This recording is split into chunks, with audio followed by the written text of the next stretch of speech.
Okay, magandang araw ho sa inyo lahat mga kapatid. Ako po si JDB, ang inyong abang lingkod. Pag-usapan natin ngayon ito, si F. Elisa Marcos po. Ang first, maging nga dyan, ayan, Lisa Marcos, first lady na sumali sa Coast Guard. Diba?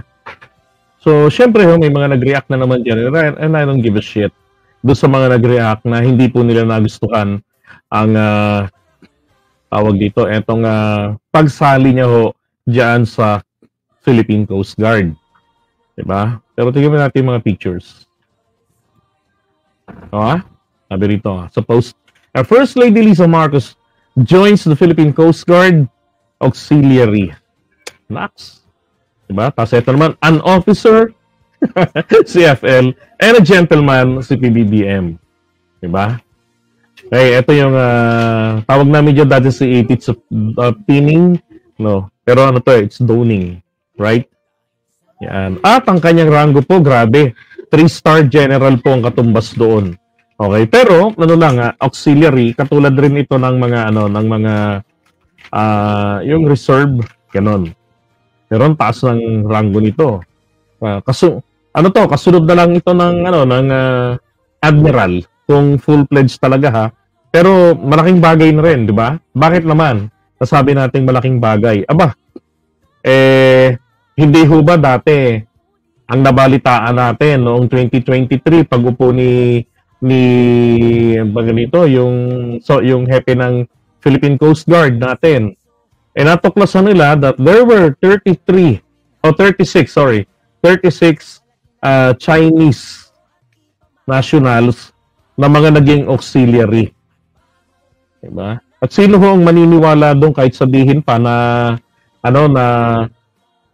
etong mga natuklasan nila noong 2023 mga wala namang access sa mga importanteng bagay-bagay.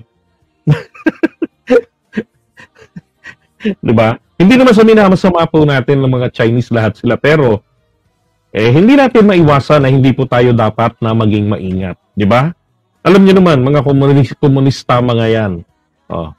Yun pong mga Chinese na to, hindi po ito nangyaring dumating dito sa Coast Guard ng 2023. They were discovered actually on that year. Okay? At sino nga raw po yung salarin? Sabi rito ng Abante, Duterte. Diba? Digong ninuso sa 36 Chinese spy. Yung nga nakapasok sa auxiliary corps ng Philippine Coast Guard. Siya ho kasi ang presidente noon.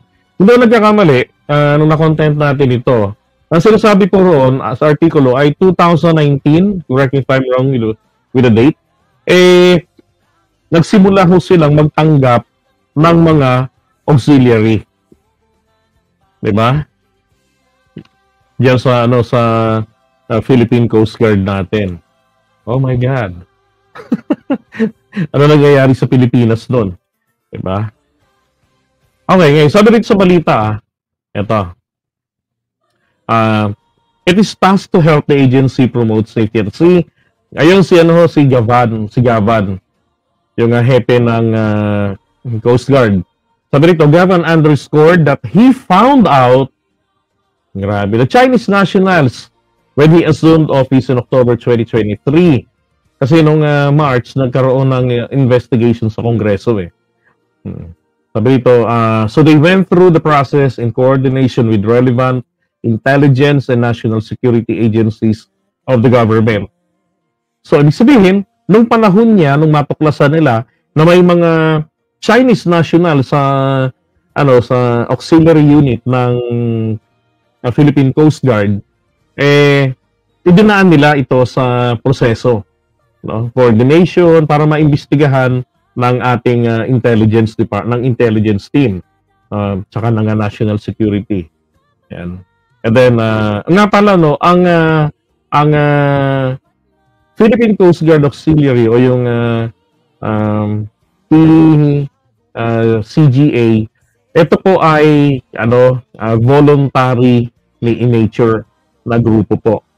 Okay?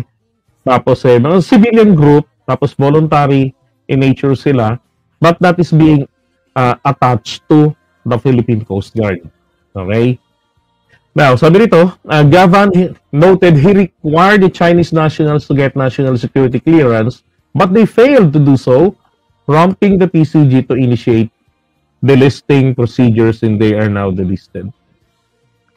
So, ang tanong, kung rito nun ilan kaya yung mga nakapasok dito na, kasi 36 lang naman yung na-report dyan, lahat na ba yan talaga?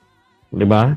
Pero ang pinaka rito grabe yung nangyari noon. Kasi tingnan nyo, nakapasok sa Philippine Coast Guard natin. Ang Philippine Coast Guard ay pinagbabawalan ng kasunduan ng Duterte at ng China noong 2016. Ito po yung temporary extraordinary agreement na kanyang basihan ng pinagmamalaki niya na pinayagan ang mga Pilipinong mangingisda na makabalik sa Scarborough Shoal. Pero ang totoo, hindi po. Ang pinayagan lang po ron ay gedli-gedli ng Scarborough Shoal at pagkatapos po nun ay bawal magpatrolya o dumaan man lang sa ibabaw within the 12 nautical miles radius o yung paikot ng entitlement ng Scarborough Shoal o ng Baho de Masinloc. Ang ating eroplanong panghimpapawid ng AFP o ng Coast Guard o ng gobyerno, bawal dumaan doon. Kasi tinuturing nila yun na yun ay Chinese airspace na yata. Tapos, bawal din magpatrolya ang Philippine Coast Guard. Sipin nyo yung ganong klaseng kawalang hiyaan na nangyari. Then, sabi rito, upon questioning by Surigao Rep. Ace Barbers, Gavan revealed the 36 Chinese aliens, not Filipino-Chinese. So, pure po, pure. As in, puro ang ipinasok nila ni Duterte na mga Chino, diba? Diyan po sa Philippine Coast Guard. Tapos sabi ng mga aliporis niya ngayon, huwag naman daw kalkalin ng personal na buhay. Bakit daw nagkakaroon ng xenophobia? Diba? Grabe. Kasi naman kasi sila, Diyos ko po, baka kung si Duterte pa rin po ang napili na presidente natin at masyadong malaya ang kapangyarihan, baka ho yung ating mga kasundaluhan, baka ho mga Chinese, mga pure Chinese nationals na ang hire nito. Di ba? Baka mga PLA na. Kunwari, mga Pilipino, Chinese-Filipino lang, Filipino-Chinese nationals, pero mga PLA na pala. Okay, now, going back, sabi dyan, I understand most of those recruits who were Chinese had the ranks of brigadier general, commandant, and they have overtaken the Coast Guard. Diba? Ito yung pinagmamalaki dati ni Harry Roque, na kapag nagkita-kita daw yung mga Coast Guard natin at saka yung mga Chinese sa dagat, nagkakawayan na lang daw. So yung Coast Guard natin is within the 12 nautical miles. May konting langpas lang. Hindi sila pwedeng, hindi sila basta-basta nakakalagpas doon sa doon sa, dyan sa may Scarborough Shoal. Patrolya sila, pero hindi sila makalagpas, papasok ng 12 nautical miles. Kasi bawal magpatrolya doon. Alright? Ito pa. Ayan. Sabi rito, sa mahigit na 3 taon na sila ay nakapaloob sa PCG, malamang ay may mga kasama itong espiyang Chinese military na inaalam na nila lahat ng mga estratehiya, missions and objectives, communication gadgets, and duties and functions ng lahat ng opisyal ng PCG at iba pa, sabi ni Congressman Barbers. Then kung iisipin, grabe ang nagawang kawalang hiyaan sa PCG at dapat panagutin sa batas kung bakit nila hinayaan o bakit nila pinayagan ito. Tama lang, di ba? O hindi natin alam kung nagsagawa ng espionage ang mga yan. Now, going back na si FL po, siya po ngayon ay bahagi na nitong PCG. Aba, para sa akin naman mga kababayan, marapat lang din naman. Kasi, di ba, first lady yan Tapos ang ating Pangulo, asawa niya, tawag dito, ipinaglalaban yung ating karapatan dyan sa West Philippine Sea. Di mainam po, para talagang masabi na with consistency, etong dalawang itong tandem nila ni FL, di ba? Tsaka kayang-kaya naman ni FL, abogado siya, o bihasa sa batas. law professor pa. Diba? Tsaka marami siyang mga proyektong ginagawa. Yung nakaraan lang ang kinontent natin nung naasar tayo sa mga grabing panglalait sa kanya ng mga DDS. Diba? So ngayon, ang tanong, doon sa mga DDS na kumukontra dito, bakit? Yun po bang, ayoko na nga sabihin, diba? Yung mga babae ba ni dating Pangulong Duterte, meron ba dyan na naglakas ng loob na sumali sa Philippine Coast Guard? Gumanap ng trabaho, 'di ba? O kumuha ng trabaho na voluntary in nature para sa public service. Wala. 'Di ba? Bakit? Kasi hindi kaya ng katawan, which is understandable. Hindi naman 'yan mandatory. Pero kung kaya naman ng katawan, why not, katulad ni FL? Ang nakakatuwa nga rito, sabi ko nga nakaraan, ang style na ginagawa niya is yung sariling diskarte niya, sarili niya i-curve yung kanyang landas. At ako nga, nagulat nung mabasa ko kanina na nag-join siya sa Philippine Coast Guard. Kako, why not?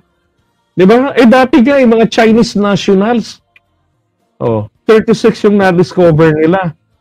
Pero hindi natin alam na mula po ba ng 2019 na nagsimula ito, gaano na sila karami. Ilan yung mga espiya doon dahil imposible po na walang espiya sa mga yon. Biruin mo yung maganda buhay nila sa China, ba't pupunta ng Pilipinas? Diba? Para saan? Diba? Wala naman silang sweldo sa pagiging auxiliary ng Philippine Coast Guard. Diba? Pinapakita lang ni First Lady Luis Marcos na maka-Filipino at suportado niya ang Philippine Coast Guard. Tama po. Diba? Na iba kasi sabi, ayan na, harap na si FL sa Chinese Coast Guard. yung mga peking makabayan, yung mga peking nagmamahal sa bayan daw kuno. 'Di ba? Ay nako, mga Filipino talaga. Hindi pa rin nawawala sa atin yung kasabihan nga po nung World War II, Filipino tago, then Filipino turo. Gawain po ng mga makapili. At ngayon, ng mga makapitsi. So kung eyesore sa kanila sa FL, baka po mamaya meron na sanang inatake sa kanila sa tindi ng puot at pagngingit-ngit na nag-join siya sa Philippine Coast Guard with the rank of Auxiliary Vice Admiral. Okay? So malaking tulong talaga dyan si FL. Makikita niya yung mga dapat pang itulong nila dyan sa ating Coast Guard. Diba? At saka alam niyo, yung presensya niya, makakapag-boost ito ng moral. Yun ang isa sa pinaka-importante. When it comes to budget, madali na rin yan. Siyempre, alam na, recognize naman ng Pangulo natin. At saka ng mga mambabatas ang pangangailangan. Yun ang ni Sarah, confidential fund na nire-request. Diba? Na hindi binigay sa kanya. Then nilipat dito sa Coast Guard at saka sa Navy, kung doon nagkakamali. Di ko alam kung ano exact figures Diba? Kaya malaking bagay na nandiyan si FL. Alright? So, next topic tayo.